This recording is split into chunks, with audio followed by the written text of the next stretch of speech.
Hi అండి, ఈరోజు బెండకాయ పప్పు రొయ్యి కర్రీ చేస్తున్నాను. బెండకాయలు ఇలా కోసుకోవాలండి, పొడవు పొడవుగా, చిన్నవి చేయకూడదు.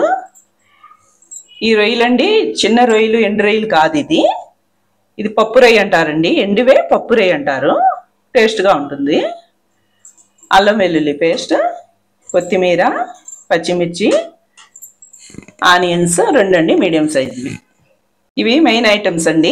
ఇప్పుడు తయారు చేసే విధానం చూద్దామండి. స్టవ్ వెలిగించి ప్యాన్ పెట్టాను. ఇప్పుడు ఆయిల్ వేస్తాను.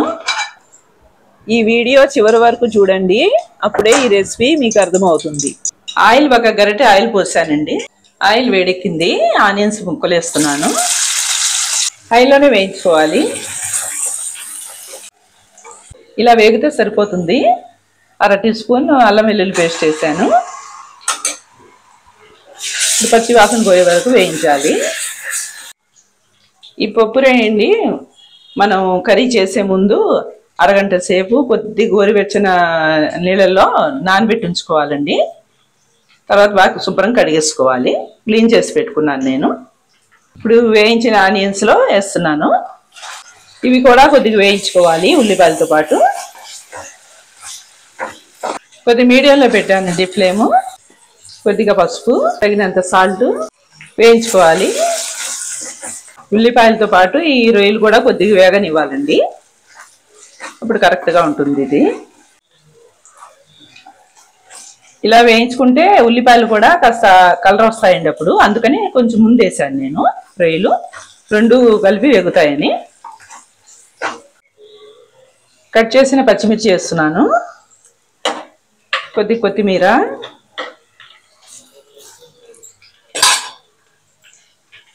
ఒక స్పూన్ ధనియాల పొడి, ఒక స్పూన్ కారం. ఇవన్నీ వేయించుకోవాలండి, కలుపుకోవాలి. ఇలా వేగాక 1/2 గ్లాస్ వాటర్ పోయాలండి.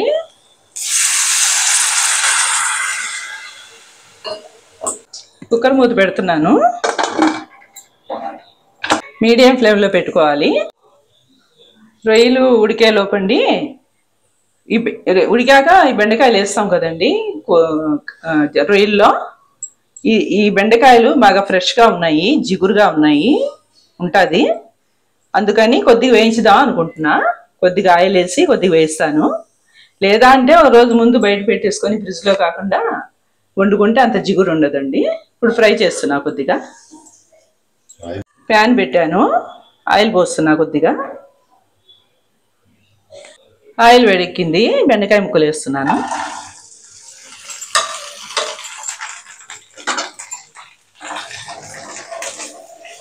మీడియంలో పెట్టి వేయిస్తున్నాను.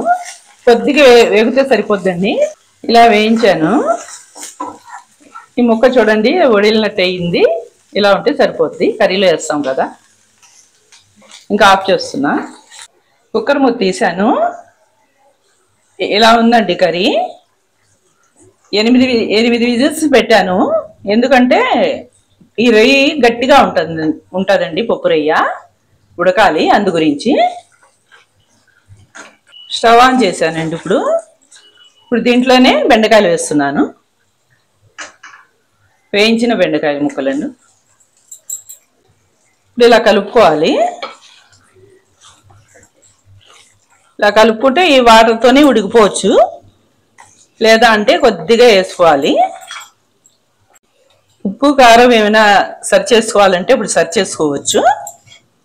నాకు కరెక్ట్గానే ఉందండి. ఇంకా మూత వేసి సిమ్లో పెడుతున్నా. ఇప్పుడు కొత్తిమీర వేస్తున్నాను. ఇప్పుడు కొద్దిగా వాటర్ వేస్తున్నాను చూడండి. ఇప్పుడు కొద్దిగా వాటర్ వేసాను కదండి. కుక్కర్ మూత పెడుతున్నాను. 1 విజిల్ పెడతాను. కుక్కర్ మూత పెట్టాను. 1 విజిల్ సరిపోతుందండి, ఇంకెక్కువ పెట్టకూడదు. బెండకాయ కదండి, సరిపోద్ది. కుక్కర్ మూత తీసాను. ఇలా ఉందండి. కొద్దిగా సిమ్లో పెట్టుకొని కొద్దిగా ఉడికించుకొని దించేయాలి. ఈ 2 బాగా కలుస్తుందండి. ఇలాగా బెండకాయ కూడా ఉడికింది. కొద్దిగా ఎగరబెడుతున్నాను. అయిపోయింది. కొద్దిగా కర్రీ రెడీ అయిందండి. ఇప్పుడు ఈ చిన్న ఎండు రొయ్యలైనా వేసుకోవచ్చండి. ఈ పప్పు రొయ్య అని కాదు, పచ్చి రొయ్యలైనా వేసుకుని ఇలా ఈ మెథడ్లో చేసుకోవచ్చు. ఇంకా అయిపోయింది అండి, దించేస్తున్నాను. చూడండి ఆయిల్ అది ఇలాగొచ్చి ఇలా బాగుంటుంది కర్రీ, టేస్ట్గా కూడా ఉంటుంది. లైక్ చేయండి, సబ్స్క్రైబ్ చేయండి.